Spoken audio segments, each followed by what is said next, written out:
আসসালামু আলাইকুম। আমি নর্থ মিশন থেকে সিএম সবুজ বলতে আছি। তো আজকে যে বিষয় নিয়ে কথা বলবো সেটা হলো একটা খুব গুরুত্বপূর্ণ বিষয়। আর সেই বিষয়টা হইলো যে আমি কিন্তু কদিন আগে বলছিলাম যে বাংলাদেশের বিএমইটি অফিসে এবং মেইন পাওয়ার অফিসে খেলা শুরু হয়ে গেছে। আর সেই খেলাটা কি শুরু হয়েছিল সেই বিষয় নিয়ে কথা বলবো। তাই পুরো ভিডিওটা সবাই কন্টিনিউ করবেন এবং পুরো ভিডিওটা দেখবেন, কেউ স্কিপ করবেন না এবং মনোযোগ দিয়ে দেখবেন। আমি আরো কিছু বিষয় নিয়ে কথা বলবো, তাই সবাই পুরো ভিডিও দেখবেন। দেখেন, বর্তমানে বাংলাদেশের যে মেইন ইমিগ্রেশন অফিস আছে, সে সরি মানে মেইন পাওয়ার অফিস আছে, সেটা বিষয় নিয়ে কথা বলি।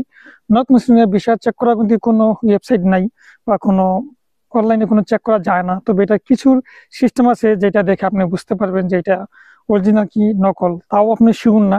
কেন শিউর না? সেটা হলো যে যারা 2 নম্বর ভিসা করে বা যারা জালিয়াতি করে, তারা কিন্তু অনেক কিছু কন্ট্রাক্টে করে ফেলে। তারা অনেক কিছুই কন্ট্রাক্টে করে ফেলার কারণে যখন আপনি নর্থ মেসিডোনিয়া আসবেন বা সার্বিয়া যাবেন, এই দেশে আসা যখন ধরা খায় তখনই কিন্তু ওরা এটাকে ডিপোর্ট করে দেয় এবং রিটার্ন বাংলাদেশে পাঠিয়ে দেয়। এখন আপনাকে বলি, আপনি কিভাবে বুঝবেন যে আপনার বিষয়টা অরিজিনাল কিনা, বা কিভাবে বুঝবেন যে আপনি এইভাবে প্রসেসিং করলে বা এইভাবে আসলে আপনি জাল ভিসা পড়বে না, সে বিষয়ে নিয়ে কথা বলি। সর্বপ্রথম কথা বলবো বাংলাদেশের যে মেইন পাওয়ার অফিস আছে, মেইন পাওয়ার অফিস নিয়ে কথা বলি। দেখেন ভাই, যদি বাংলাদেশের মেইন পাওয়ার এখন নতুন সিস্টেম চালু করে দিচ্ছে, ওরা নতুন ভাবে ওরা এখন বিষয়গুলো চেক করতেছে। যদি কারো বিষয় সন্দেহ হয়, যেটা বাংলাদেশের গভর্নমেন্টের যেটা মেইন পাওয়ার আমি সেটা কথা বলতেছি।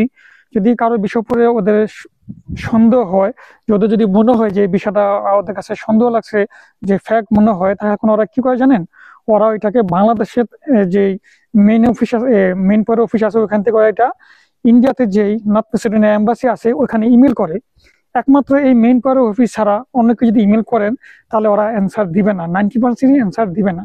শুধুমাত্র মেইন পাওয়ার থেকে যদি কখনো ওদেরকে ইমেল করা হয় যে বিষয়টা কি ফেক না জেনুইন, তখনই ওরা অ্যান্সারটা দেয় যে বিষয়টা ফেক কি জেনুইন।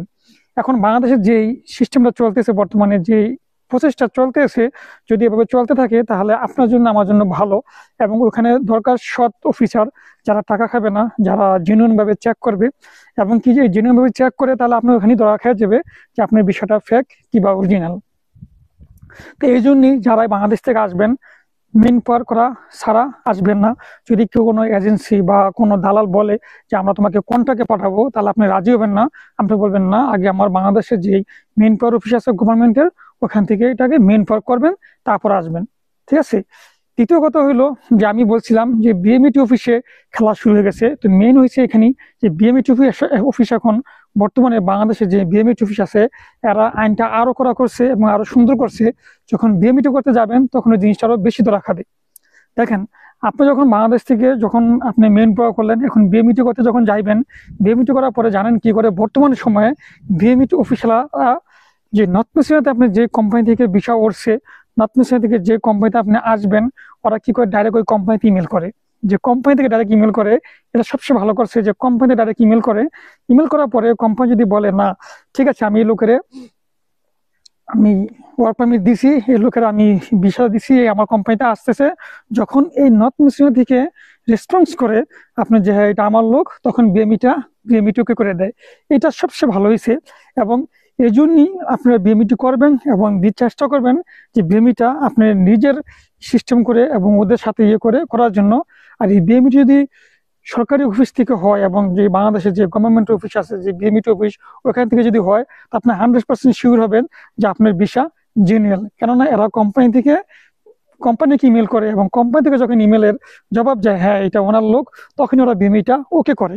আর আপনি যদি, আর আপনার এজেন্সি যদি এই বিএমইটি গুলা এবং এই মেইন পাওয়ার যদি বাংলাদেশের গভর্নমেন্ট যেই মেইন পাওয়ার আছে অফিস ওখান থেকে করে, আর বিএমইটি যদি বাংলাদেশের যে গভর্নমেন্ট অফিস আছে ওখান থেকে করে, আপনার এজেন্সি বা আপনার দালাল, আর যদি এটা যদি পরিপূর্ণ ঠিক মতো হয়, তাহলে আপনি বুঝবেন শিওর যে আপনার কোম্পানি জেনুইন এবং আপনার বিষয় জেনুইন, আপনার সবকিছু জেনুইন। তা আমি কিন্তু তো এই জন্যই বলছিলাম যে খেলা শুরু হয়ে গেছে।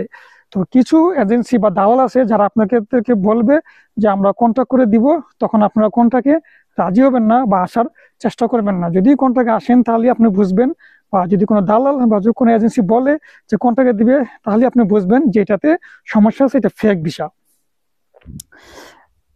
ঠিক আছে। তো আজকে আমার এটা নিয়ে আমি ওদিকে বলছিলাম যে খেলা শুরু হয়ে গেছে, মেন খেলা শুরু হয়েছে, এটা বুঝতে পারছেন।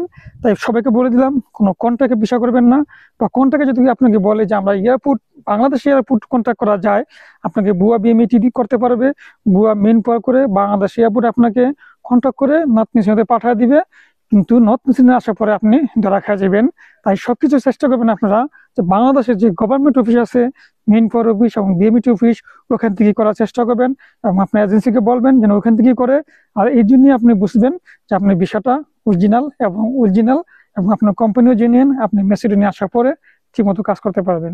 আজকে এই পর্যন্ত ছিল। সব ভালো থাকবেন। আসসালামু আলাইকুম।